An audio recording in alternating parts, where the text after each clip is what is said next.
ඔයාලා හැමෝටම ඔයා අද ජොයින් වෙලා ඉන්නේ 2023 O level paper එකේ පළවෙනි පත්‍රයේ B කොටසේ තුන්වෙනි ප්‍රශ්නයත් එක්ක. ඉතින් මේ ප්‍රශ්නයත් ලාභාංශ කොටස් වලින් බල ආශ්‍රිතව අපලස්සන ප්‍රශ්නයක්.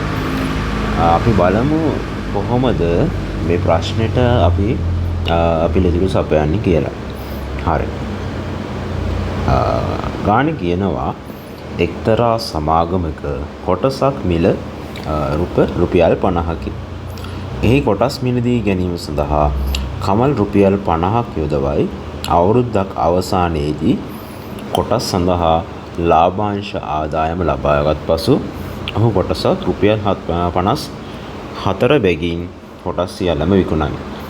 ලාභාංශ ආදායමෙන් සහ කොටස් විකිණීමෙන් ඔහුට රුපියල් 57500ක මුළු මුදලක් ලැබිය. හරි. එතකොට ඔයා දන්නවා අපිට කොටස් වෙළඳපොළේදී ලාභ ලබන්න නම් ලාභ ලැබෙන විදි දෙකක් තියෙනවා. පළවෙනි එක තමයි ලාභාංශ ආදායම, දෙවෙනි එක කොටස් විකිණීමෙන් ලැබෙන ආදායම. ඉතින් මේ දෙකේම එකතුව තමයි මෙයා කියලා දෙන්නේ කීයක් කියලාද? 57500ක් කියලා. හරිද? ඊට අමතරව අපිට ගාණ කියලා තියෙනවා එක කොටසක් රුපියල් 50යි. 50 ගානේ මෙයා ගත්ත කොටසක් මෙයා මොකද කරලා තියෙන්නේ? 50 ගානේ ගත්ත කොටසක් විකුණලා තියෙනවා 54කට. එහෙනම් එතනින් එක කොටසකට රුපියල් 4ක ලාභයක් ලැබලා තියෙනවානේ. හරිද? ඊට පස්සේ ආයෙ කියනවා කමල් රුපියල් 50000ක් යොදවලා කොටස් ගත්තලු රුපියල් එක කොටසක් 50 ගානේ. හරි. ඒතර ඕවා තමයි අපිට මේ ගානෙන් ගන්න පුළුවන් දත්ත ටික. කියනවා පළවෙනි ප්‍රශ්නේ ඔහු මිලදීගත් කොටස් ගණන කීයද? හරි. කොටස් ගණන මට හොයන්න පුළුවන් නේද මෙහෙම? කොටස් ගණන මට හොයන්න පුළුවන් රුපියල් 50000ක් තමයි කමල් අතේ තිබිලා තියෙන්නේ. අන්නේ රුපියල් 50000න් එකක් රුපියල් 50 ගානේ වෙච්ච කොටස් කීයක් ගත්තද කියලා හොයන්න. එහෙනම් මම යාව 50න් බෙදනවා. 50න් බෙදපුවා මට උත්තරේ එනවා 1000ක් විදිහට. එහෙනම් කමල් එකක් 50 ගානේ කොටස් 1000ක් අරගෙන තියෙනවා. හරි. අපි යන් දෙවෙනි ප්‍රශ්නෙට. දෙවෙනි ප්‍රශ්නේ කියනවා මෙම සමාගම කොටස් සඳහා වාර්ෂිකව ගෙවනු ලබන ලාභාංශ මුදල කීයද? හරි. එහෙනම් අපි හොයාගත්තා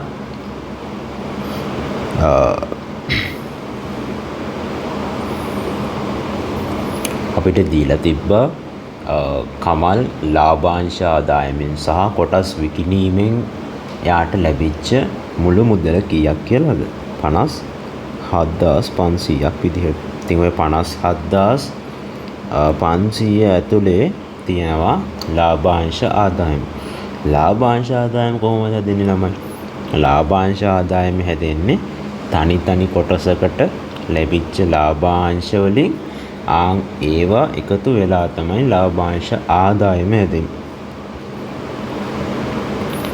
අනිත් විදිය මොකද්ද? අනිත් එක තමයි කොටස් විකිණීමෙන් ඔහුට ලැබිච්ච මුදල. හරි. අපි දන්නේ නැහැ ලාභාංශ ආදායම කීයද කියලා. ලාභාංශ ආදායම කීයද කියන්න මම දන්නේ නැහැ.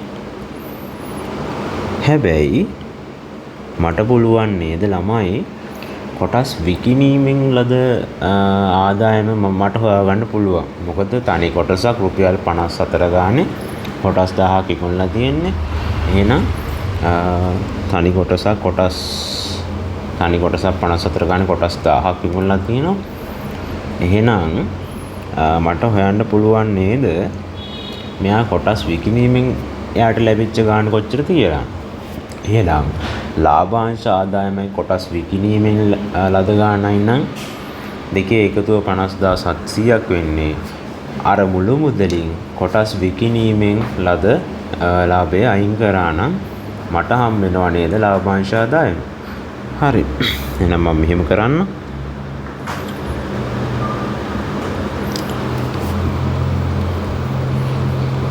කොටස් විකිණීමෙන්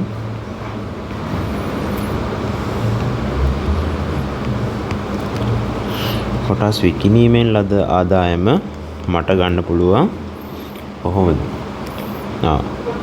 54 ගානේ කොටස් 1000ක්. 54 ගානේ කොටස් 1000ක් කියන්නේ රුපියල් 54000ක් මෙයාට හම් වෙනවා කොටස් විකිණීමෙන්. එහෙනම් ලාභාංශ ආදායම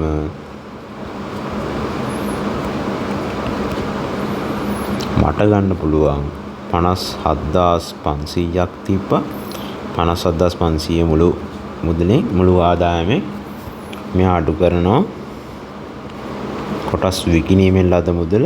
එහෙනම් මට මෙතන එනවා රුපියල් 3500ක් විදිහට මෙයාගේ ලාභාංශ ආදායම. එතකොට ඔයා මතක තියාගන්න අනිවාර්යෙන් අවසාන උත්තර ලියන හැම තැනකදීම රුපියල් මෙයාගේ එකකින් දාලා තියන්න. නැත්නම් එතනදී ඔයාලට ලකුණු අඩු වීමේ හැකියාවක් තියෙනවා. හරි. එහෙනම් කොටසකට ලාභාංශ මුදල මට ගන්න පුළුවන් 3500 බෙදුවොත් මං ගාව තිබ්බ කොටස් 10. කමල් ගාව තිබ්බ කොටස් 10. එහෙනම් මට එනවා රුපියල් 3.50ක් විදිහට එක කොටසක ලාභාංශ මුදල්. හරි, මම හිතනවා පැහැදිලි කියලා. අපි යන් ඊළඟ ගානට. ඊළඟ ගාන කියනවා කමල් තමා ළඟ ඇති රුපියල් 57500ක මුදල යොදවා එකක් රුපියල් 500 බැගින් වූ පිඟන් ගඩොල් මිලදී ගැනීමට සැලසුම් කරයි. සෑම පිඟන් ගඩොලක් සඳහාම 15%ක එකතු කළ අගය මත බද්දා කියන වැට් එකක් වදිනවලු. ඔහුට මෙම මුදලින් පිඟන් ගඩොල් කීයක් මිලදී ගත හැකිද කියලා අහන්න. එහෙනම් කමල්ගේ අතේ කීයක් තියෙනවද? කමල්ගේ අතේ තියෙනවා 57500ක මුදලක්.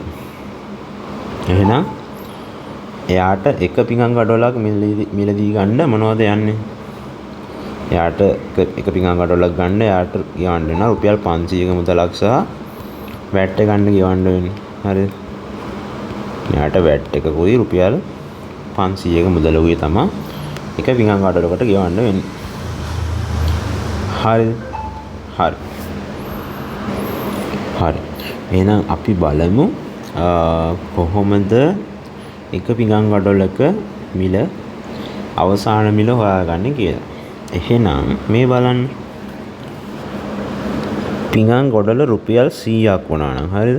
පිඟන් ගඩොලක් රුපියල් 100ක් වුණා නම් එකතු කළ අගය මත බද්ද. එහෙම නැත්නම් වැට් එක වැදුනට පස්සේ කීයක් වෙන්න ඕනේද? හරිනම් 115ක් වෙන්න ඕනේ. රුපියල් 115ක් වෙන්න ඕනේ. 100ට තිබ්බ කෙනෙක්ට බද්ද වැදුනට පස්සේ වැට් එක වැදුනට පස්සේ රුපියල් 115ක් වෙන්න ඕනේ. එහෙනම් මම දැන් හොයන්න ඕනේ රුපියල් 500ක එක්කෙනෙක්ට 115ක බද්දක් වැදුනාම කීයක් එනවද කියලා. අන්න එහෙම හොයාගත්තා නම් මට පුළුවන් නේද තනි පිඟන් ගඩොලක මිල හොයන්න. හරි. එහෙනම් මට පුළුවන් මෙහෙම වැඩක් කරන්න.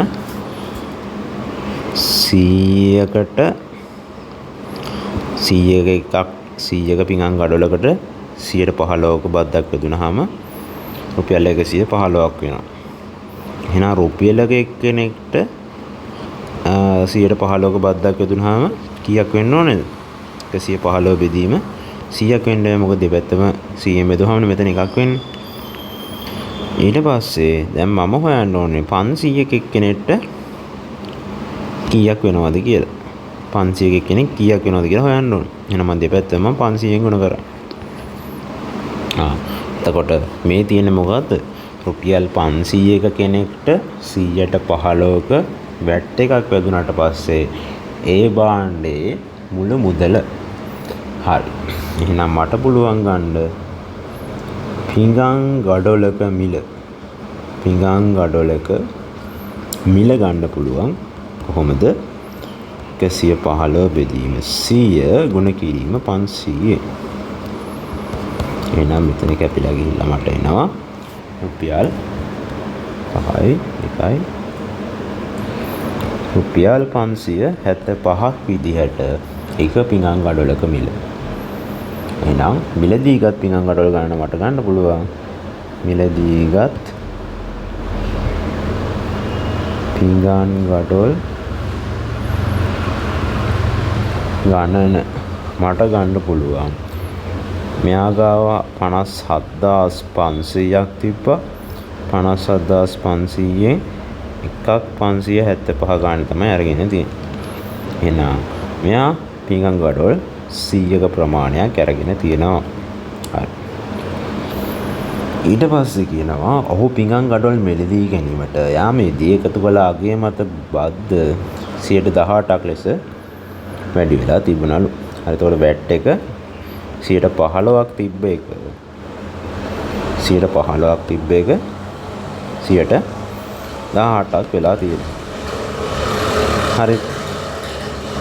දැන් ඉහත මිලදී ගැනීමට සැලසුම් කරන පිඟන් ගඩොල් ප්‍රමාණය මිලදී ගැනීමට තව අමතරව කොපමණ මුදලක් අවශ්‍ය වෙනවද කියලා අහන්න. හරි.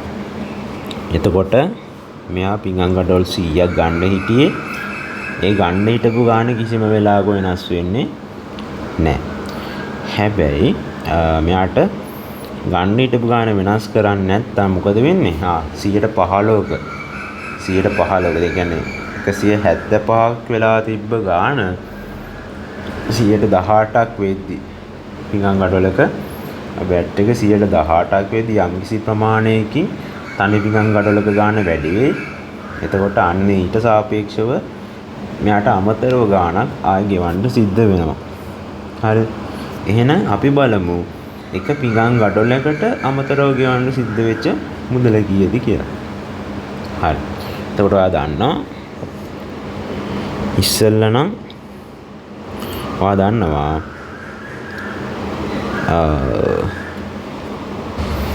දන්නවා 100ක කෙනෙක්ට ඉස්සෙල්ලා වැදුනේ රුපියල් 15ක බදු මුදල වැට් එකක් වැදුනේ.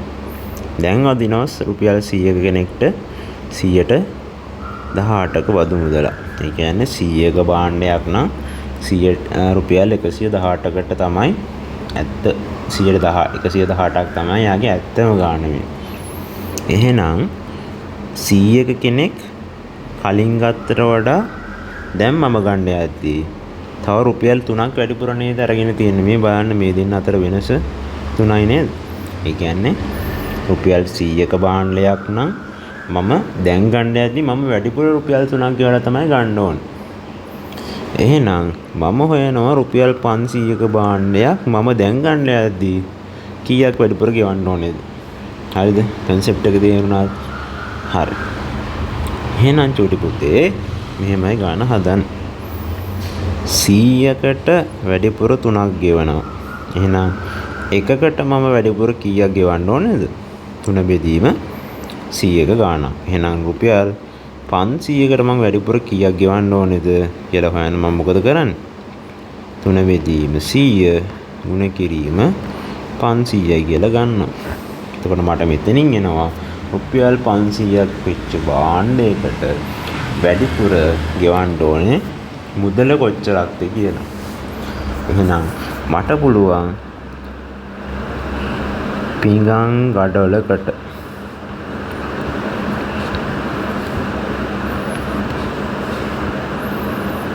අමතරව ගෙවිය යුතු මුදල ගන්න රුපියල් 3 බෙදීම 100 ගුණ කිරීම 500. මෙතනින් එනවා නේද රුපියල් 15ක් කියලා. එතකොට මේ දෙන්නේ පිඟන් ගඩොලකට අමතරව ගෙවිය යුතු මුදල. එහෙනම් පිඟන් ගඩොල් 100ක් අරන් තියෙනවා. එහෙනම් අමතරව අවශ්‍ය වන මුදල මට ගන්න පුළුවන් 15 ගුණ කිරීම 100ක් විදිහට. ඒ කියන්නේ රුපියල් 1500ක් විදිහට මට එනවා මේ කියන පිඟන් ගඩොල් 100ම ගන්න අවශ්‍ය වන අමතර මුදල.